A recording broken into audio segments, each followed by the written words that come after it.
The great thing about this time period in history or in life, 2018, is it really 2018 or is it like 2 million years in the future or whatever the case may be? But the great thing about this time period is we have the internet and nobody's able to impede on what everybody is seeing. They're trying so hard to regulate what's happening on the internet so that it doesn't fuck with the programming that they've set up since, the 70s with the General Education Board. Also, they legalized weed. Now they want to make it legal so that people can actually use it. But they have studies where it shows that weed actually deprograms the system or the neurons in the brain from the propaganda or the system that is at hand. So when you start to think about this time period in history and how it's playing out and how everybody is actually able to see the nuance to how they're controlling us. And it's not how they're not controlling us, everyone in the same way. They're controlling you based off of the area you're in. Like if you're in, say you're in, Florida, they might be programming you differently than they're programming you in Georgia or in New York.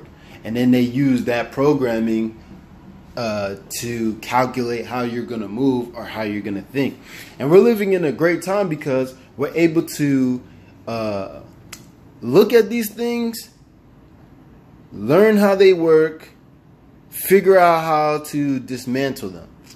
And I feel like that's amazing because I feel like, personally, it's not a race thing. Like I might put a lot of race things or racial things on my page, but I don't really think it's a race thing. I think it's more of these people that have elitist mindsets, how they conduct themselves and how they see the poor people as far as classism. You know what I'm saying? The elite and the lower, you know what I'm saying? And I think that is a great time because we're able to really look at these things and say, this is interesting because now we know how they're manipulating our minds as far as the Federal Reserve, schooling, TV, the internet.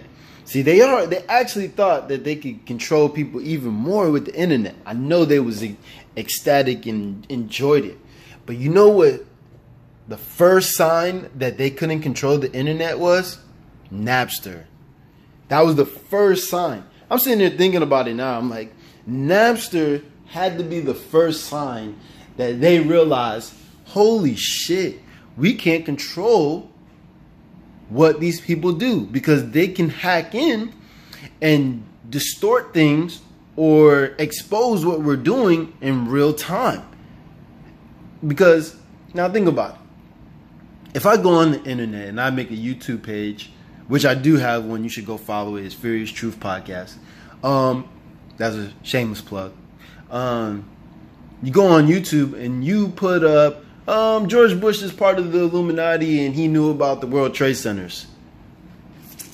They could say, nah, that guy's crazy, but there's going to be people that believe me and then they run with it. And then them believing me will make it reality for those people.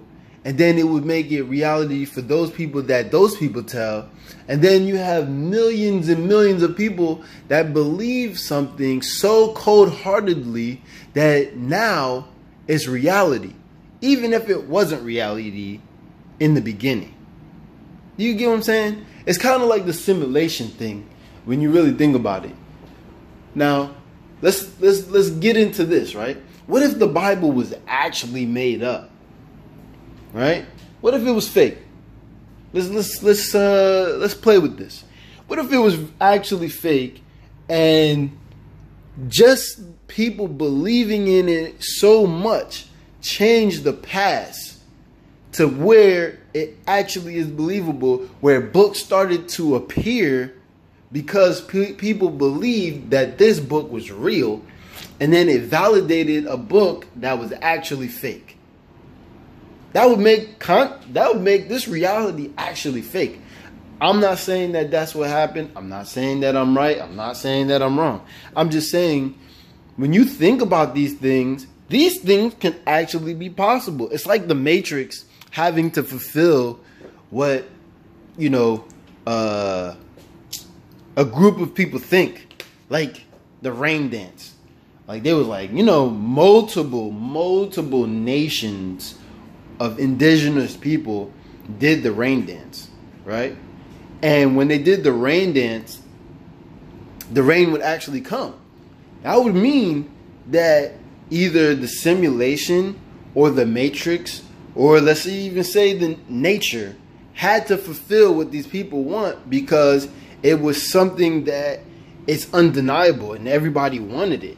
So if everybody wants the Bible to be real, it became real. Let's go back before the Israelites and everybody thought we were Israelites or we were Moors, like, you know, before 2000, right? Where majority of the people was like, oh my gosh, Christ is going to come. He's a real being and he's a white guy with a beard and he's going to come save the world. And the Pope is actually one of, you know, his disciples. And Russia and China is actually bad. We're making that real because most of us or all of us actually believed it. And because we believed it, we was motivating reality or nature to propagate or to fulfill the dream that all of us had. You get what I'm saying? It's kind of like the rain dance. The rain dance, we want the rain, so nature had to fulfill it. We want the apocalypse, and we desired it, so it was trying to fulfill itself because most of us wanted it. Right?